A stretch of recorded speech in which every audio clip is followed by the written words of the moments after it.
जय Hind friends, knowledge with experience में आप सभी का स्वागत है वापस से एक नए वीडियो में। आज हम ईवीएस पर्यावरण अध्ययन के प्रश्नों को सॉल्व करेंगे, जो कि ये सभी क्वेश्चन बहुत ही इंपॉर्टेंट है और ये सभी प्रश्न परीक्षाओं में हमेशा पूछे जाते हैं। तो चलिए इन सभी प्रश्नों को हम सॉल्व करेंगे, देखेंगे कौन कौन से प्रश्न पूछे गए हैं। प्रश्न है, नारियल में डली हुई किसी भी करी के साथ उबला हुआ टैपियोका निम्नलिखित में से किस क्षेत्र का प्रिय भोजन है। यहाँ पे बात किया गया है टैपियोका। टैपियोका किस क्षेत्र का प्रिय भोजन है? तो वह भारत देश के केरल राज्य का सबसे प्रिय भोजन है। तो इस प्रश्न का राइट आंसर होगा ऑप्शन बी। अगर हम बात करें टैपियोका का, तो टैपियोका जो है केरल का प्रिय भोजन है। इसे केरल में सुबह के नाश्ते के रूप में ग्रहण किया जाता है। अगला प्रश्न है, इसमें पूछा गया है, हमारे देश के मानचित्र में झारखंड कहाँ स्थित है। यहाँ पे बात किया गया है झारखंड की स्थिति पूछा गया है मानचित्र में। तो चलिए इस प्रश्न को हम मानचित्र के माध्यम से देखेंगे।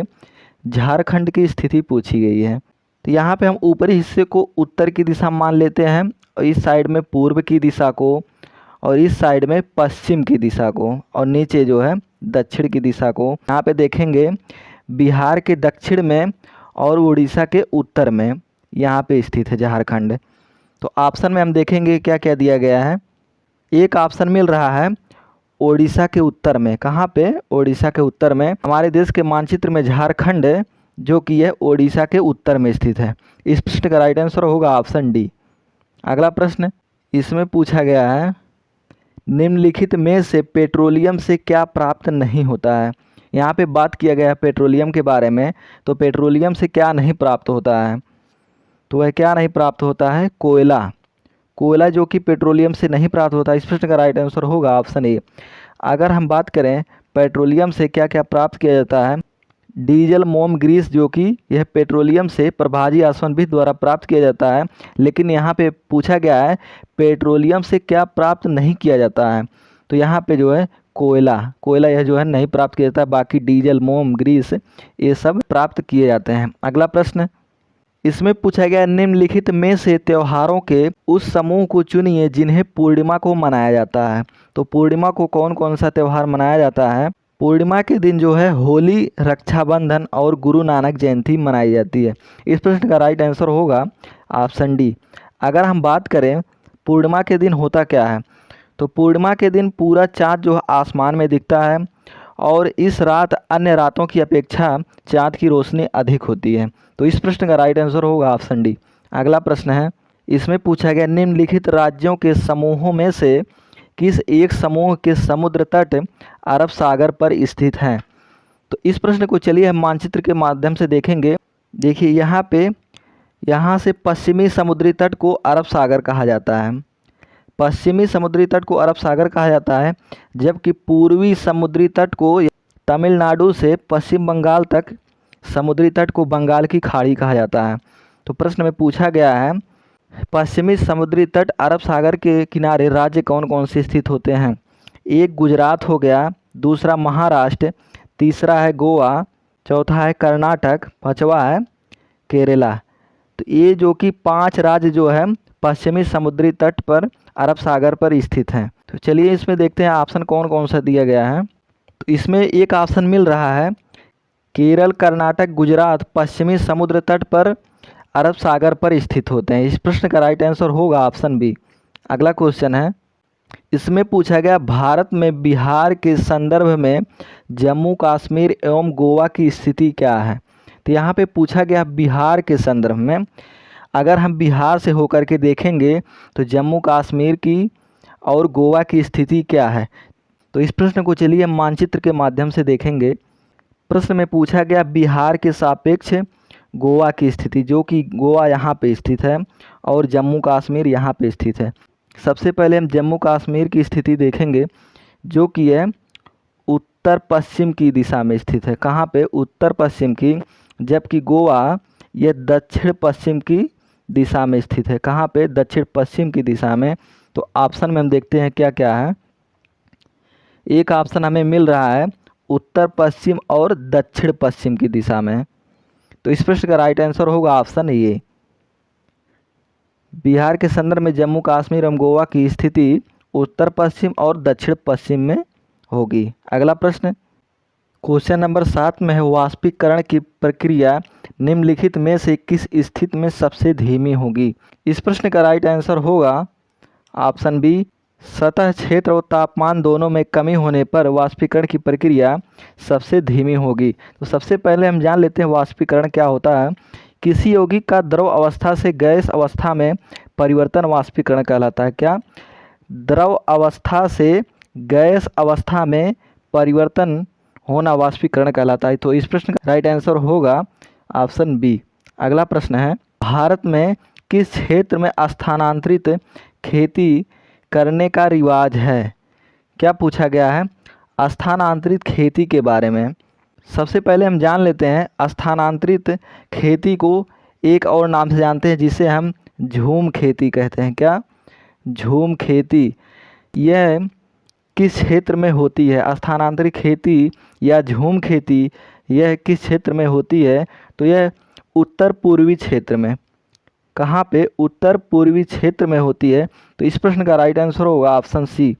अगर हम बात करें स्थानांतरित खेती या झूम खेती होती कैसे है, पहले से उत्पन्न वनस्पति को काट कर जला दिया जाता है, फिर उस भूमि को साफ करके उपकरणों द्वारा बीज बो दिए जाते हैं। जब तक यह मिट्टी उर्वरक रहती है उस पर खेती की जाती है और उर्वरता खत्म होने पर दूसरे स्थान को चुनते हैं खेती के लिए। तो इसकी खेती जो उत्तर पूर्वी क्षेत्रों में जैसे असम हो गया, असम में, मणिपुर में और मिजोरम। अगला प्रश्न, निम्नलिखित में से कौन सी ग्रीन हाउस गैसें हैं? तो इस प्रश्न का राइट आंसर होगा ऑप्शन डी। इसमें मीथेन जलवाष्प को H2O कहा जाता है और मीथेन को CH4 से प्रदर्शित किया जाता है, जबकि कार्बन डाइऑक्साइड को CO2 से प्रदर्शित किया जाता है। तो ये सभी जो है ग्रीन हाउस गैसें हैं। तो इस प्रश्न का राइट आंसर होगा ऑप्शन डी। अगला प्रश्न, इसमें पूछा गया ताजमहल के पीले होने के लिए निम्नलिखित में से कौन सा जिम्मेदार है? कौन सी गैस जिम्मेदार है? Sulphur dioxide. क्या है? सल्फर डाइऑक्साइड, जिसे हम SO2 से प्रदर्शित करते हैं। किससे? SO2 से। तो इस प्रश्न का राइट आंसर होगा ऑप्शन डी। अगर हम बात करें ताजमहल पीला क्यों हो रहा है, तो ताजमहल SO2 के कारण पीला हो रहा है। यह अम्लीय वर्षा का कारण बनता है जो ताजमहल के संगमरमर से प्रतिक्रिया करता है। तो इस प्रश्न का राइट आंसर होगा ऑप्शन डी।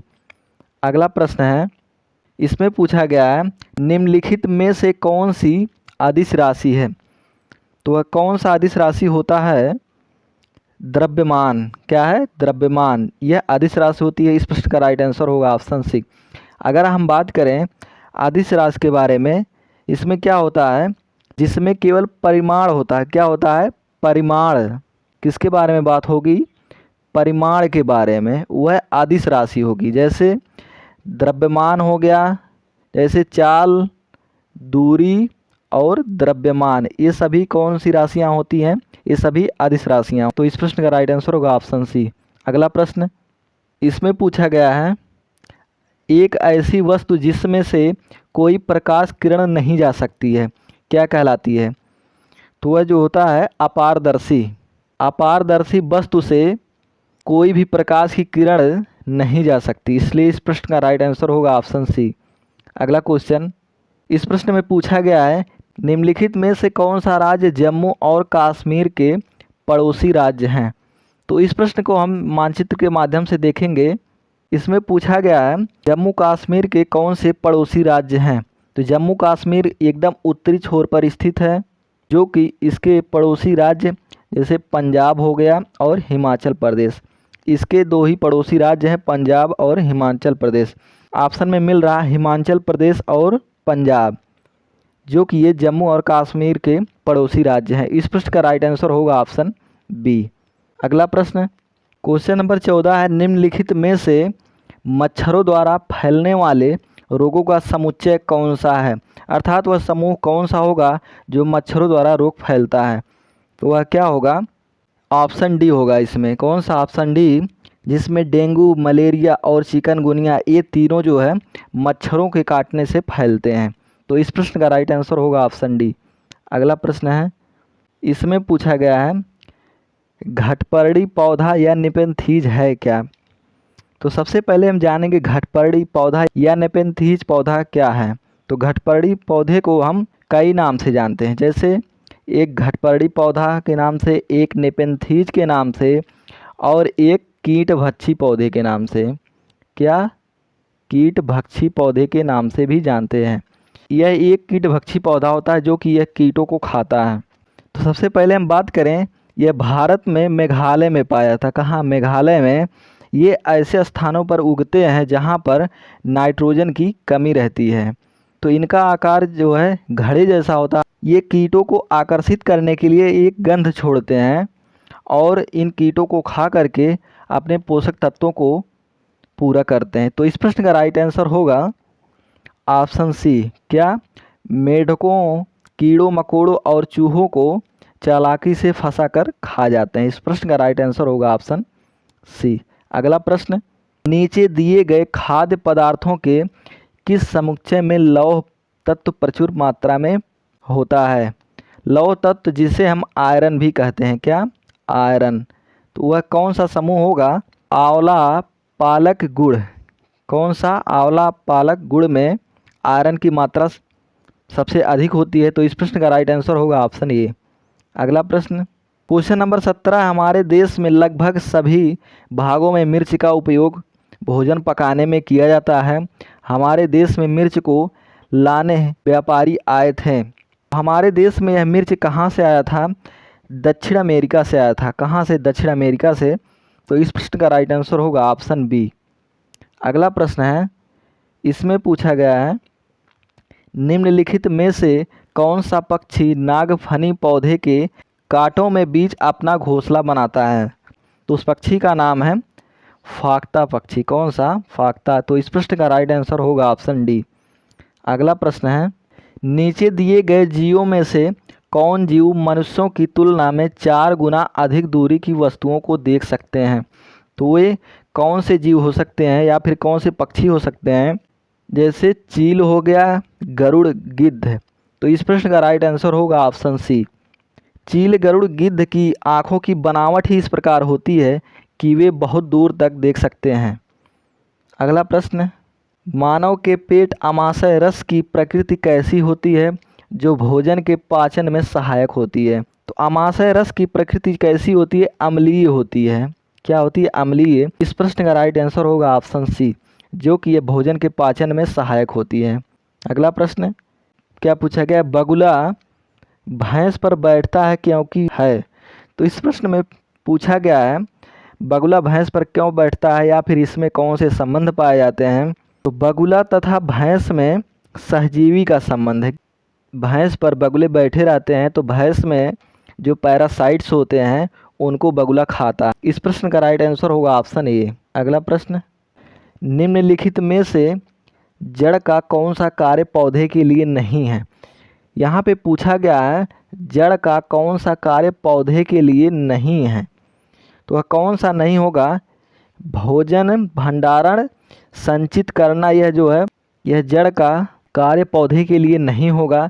जबकि ह्यूमस उपलब्ध कराना, पौधे को सहारा देना, जल तथा खनिजों का अवशोषण करना, यह जड़ का कार्य होता है।